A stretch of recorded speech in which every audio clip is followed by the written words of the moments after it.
English made easy. Hey guys! Bored of those vocab lists? Me too.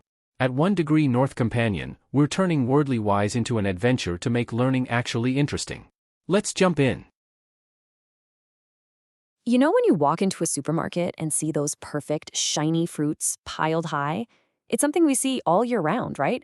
A real symbol of American abundance. It's a beautiful sight, one we're all used to. But there's a whole other side to this story. And this is it. This is the human cost. This is the reality behind that beautiful pile of fruit, the sheer hard labor that brings that food from a field just like this one to your table. So let's really get into this story. Today, we're going to unpack a story that has been called America's Harvest of Shame.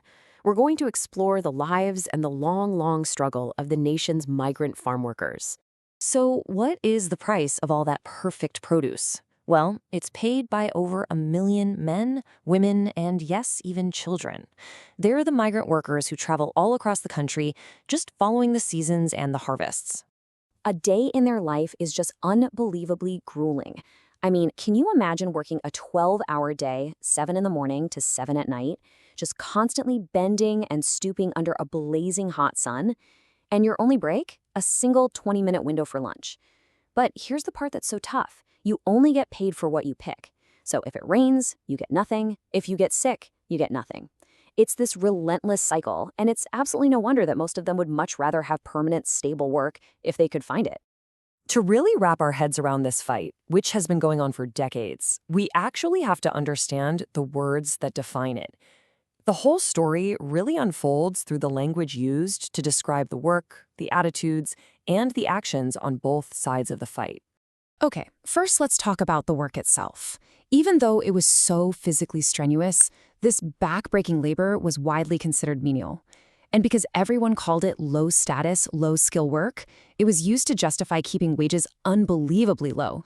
So here you have workers dealing with these grueling 12-hour days and unstable pay, and they're pleading for help. But for years, the powerful farm owners just remained indifferent. Think about what that word means. Unconcerned, no sympathy at all. Their demands for better pay, for safer conditions, they were just ignored. So what do you do when you're faced with that kind of complete indifference? Well, you have no choice. You have to agitate. Workers started to stir up support for their cause, getting organized and demanding to finally be heard. This agitation was really the seed that grew into a real, unified movement. And you know what? After years of struggle, of strikes and boycotts, that organized pressure actually worked. The growers were finally forced to capitulate. They had to give in, to surrender to the union's demands, and finally recognize the rights of the very people they had ignored for so long. That sequence of words tells you the whole story of the conflict. The farm workers' struggle wasn't exactly a secret, but it took a huge, groundbreaking television event to make the rest of America finally stop and pay attention. Back in 1960, a CBS documentary called Harvest of Shame, hosted by the legendary journalist Edward R. Murrow, went on the air.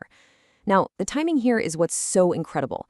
It was broadcast the day after Thanksgiving, so you have families sitting in their living rooms full from this huge holiday feast, and this program shows them the grim reality of the people who harvested their food.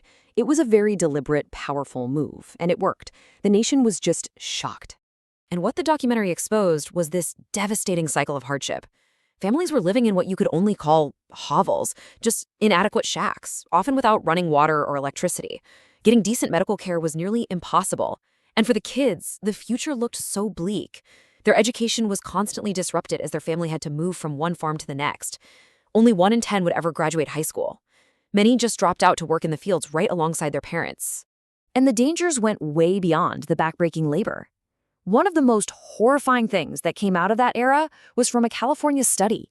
It found that because of routine exposure to chemical pesticides, the cancer rate among the children of migrant workers was 12 times the national average. 12 times. But out of all this shame and this desperation, a powerful movement for change was born. The workers decided they were not going to be silent anymore. So let's look at how this all happened. In the early 1960s, that agitation really started to pick up steam in California. By 1962, a formal union was founded, and by 1965, they were organizing these massive strikes and getting consumers to boycott major crops like grapes and lettuce. After years of this relentless pressure, it led to this huge victory in 1966, when the growers finally capitulated and recognized the union. And this wasn't some spontaneous thing. It was the result of incredible organization. Under the leadership of these legendary activists, Cesar Chavez and Dolores Huerta, who were all about nonviolent resistance, the United Farm Workers of America was formed. And for the first time, hundreds of thousands of laborers had a powerful, unified voice fighting for them. That victory in 1966, that was a huge turning point, but it wasn't the end of the story, not even close. So where do things stand today? What's changed, and what work is still left to be done in this unfinished harvest? Well, the reality today is really a story of two truths. On the one hand, there's been real progress. We have programs like the East Coast Migrant Head Start Project that administer thousands of childcare slots and others that offer education and training. The union is still fighting. But on the other hand, the challenges are still just immense. So many families still live in inadequate hovels. Illiteracy is still a huge problem. And some people say that overall conditions have only improved minimally since the 1960s. In fact, in 2010, when CBS aired a follow-up to its landmark documentary, 50 years after the original, its conclusion was pretty sobering. While some things had gotten better, the title still fit. The harvest of shame was far from over. And that really brings us to today. And it brings us to you. If you were the one telling this story right now, how would you do it? How would you get the public to see the truth of this ongoing struggle, to shake them out of their indifference? Really think about the power of language. How would you describe what adequate housing truly means? How could you convey the reality of strenuous labor, day in and day out? And maybe most importantly, how would you challenge the indifference that allows all of this to keep happening? The story is still being written, and how we choose to tell it, well, that matters now more than ever. Hope you guys enjoyed that last lesson. If you did, smash that like button, subscribe, and ring the bell. Ready for more? The next one starts right now. Picture this. It's the 1970s. You can hear the crack of the bat, smell the dust on the baseball diamond, and it's a world run completely by men. In professional baseball, some dreams didn't just seem unlikely, they felt, well, impossible. So today, we're going to dive into the story of the woman who decided to step up to the plate and challenge all of it. To really get a sense of what she was up against, you have to start with this number, 7,000. In the entire history of professional umpire schools, up to that point, 7,000 men had graduated. That's right, not one woman. It was this perfect, unbroken wall of tradition. So, you have to ask, who would have the guts to even try? Well, her name was Pam Postema. And her story is just one of incredible grit against some pretty overwhelming odds. So Pam Postema grew up totally hooked on sports, but she had this ambition that, to pretty much everyone around her, seemed almost ridiculous. She didn't just want to be an umpire, she wanted to be a Major League Baseball umpire. It was a dream so out there for a woman at the time that almost nobody took her seriously. You see, to aspire to that role meant you were challenging the very idea of who could be the highest judge on the field. It was a deep desire that needed more than just passion. It was going to require some perfect timing. So in 1977, when she was just 22 years old, she took that first big step. Now, it did help that the legal world was changing. Title IX had recently passed, which was opening doors for women in sports and education, but still, she enrolled knowing that other women had tried to break down this barrier, and none of them had ever managed to finish the course. And this wasn't just about learning the rules of the game. Oh no, she was fighting a deep, pervasive bias, this preconceived idea that had nothing to do with her talent, but everything to do with her gender. In fact, her own instructor was brutally honest about the unfair standard she was up against. He just laid it out for her, plain and simple. To even have a shot, she couldn't just be as good as the guys. She had to be twice as good. Think about that. The bar was set at an impossibly high level from the second she walked in the door.